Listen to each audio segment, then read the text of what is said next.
आपल्या देशात नक्की काय चाललंय? काल 20 जुलैला चलो संसद मोर्चा निघाला. सोनम वांगचुक यांनी विद्यार्थ्यांच्या भवितव्यासाठी त्यांचं पेपर लीक होतात, हजारो मुलांचं नुकसान होते, लाखो मुलांचं नुकसान होते. त्यामुळे त्यांनी शिक्षणासाठी एक मोर्चा काढला.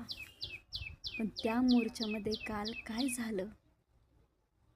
फक्त लाठीचार्ज, अश्रुधूर, धावपळ आणि अपमान.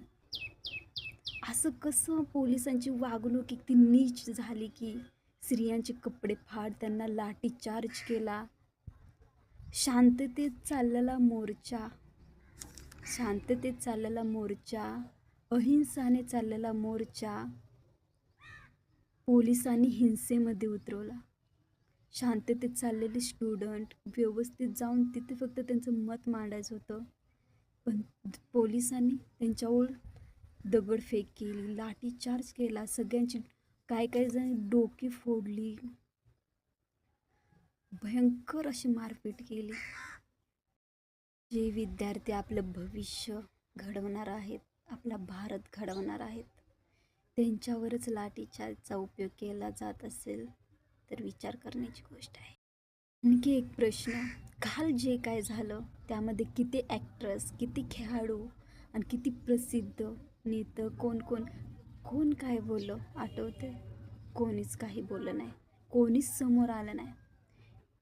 फिल्ममधील फक्त प्रकाश राज एकटेच होते, त्यांनी पुढे येऊन आवाज उचलला, मोर्चामध्ये सामील झाले. ज्यांना आपण हिरो मानतो, त्यांचे फिल्म थिएटर आपण भरवतो, करोडनं त्यांना पैसा कमवून देतो, त्यांचं फिल्म हिट करतो, त्यांनी समाजासाठी ते करतात तरी काय हो?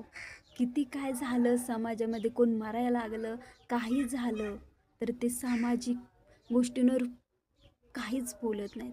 ते फक्त स्वतःची फिल्म हिट करायला, करोड पैसे कमवायला, तुम्हासनी वाईट वळण लावायला, वाईट सिगारेट, विमेल, ड्रिंक्स, गोड पदार्थ काही पण खा, असल्या बकवास जाहिराती काढणार आणि स्वतः पैसे तेवढं खाणार आणि तुम्हासनी वाईट वळण दाखवणार.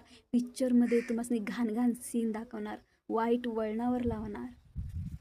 हे तर आहेत तुमचे फिल्म स्टार. पडद्यावरील फिल्म स्टार ते हिरो नाहीत. आपल्या आयुष्यात, आपल्या समाजात जो समाज कार्य करतो, जो लोकांसाठी लढतो, तोच खरा हिरो. आज गरज राजकारणाची नाही तर शिक्षण व्यवस्थेची आहे. एक उच्च, चांगलं, पारदर्शक, प्रामाणिक शिक्षण व्यवस्थेचे आहे.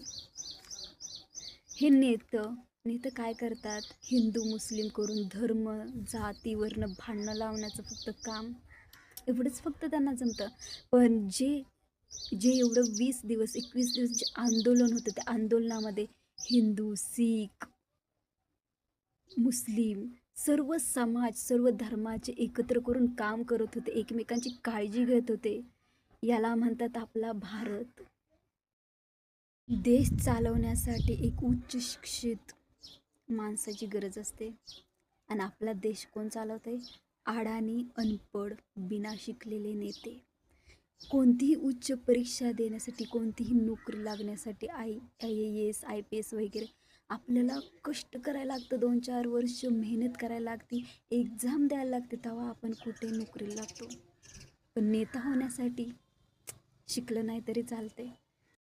करा. हा प्रश्न फक्त एका व्यक्तीचा नाही तर प्रत्येक पालकाचा, प्रत्येक विद्यार्थ्याचा आणि आपल्या देशाच्या भवितव्याचा प्रश्न आहे.